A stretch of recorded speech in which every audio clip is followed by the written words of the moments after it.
Hi guys, welcome back. Today we're going to learn how to check if a Facebook page is running ad, and this is especially important if you are a business person and you want to check if your competitors are running Facebook ads. And this is also important if you're a virtual assistant.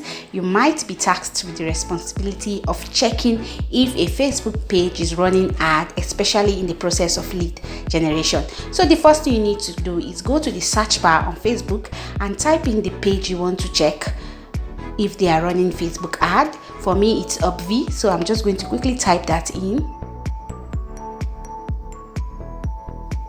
You can see, then I'll click on it. This will take me to the UpV Facebook page. Then I'll scroll down to where I have page transparency. Click on see all, then scroll down again.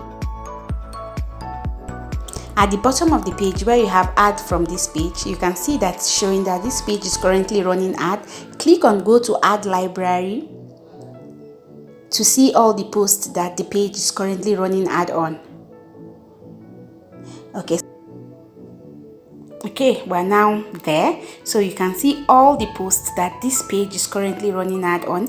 As a business owner, you can check the posts your competitors are running ad on, so maybe you can even tailor your own or learn from their mistakes from this page. So you can see all the posts they are running ad on, and as a virtual assistant you can assist your boss or your company to check the posts that your competitors are running ad on. It's either you make your own better or you can tailor your own if they are actually getting traffic from the posts. So please do not forget to subscribe and give us a thumbs up and share. Thank you so much for watching.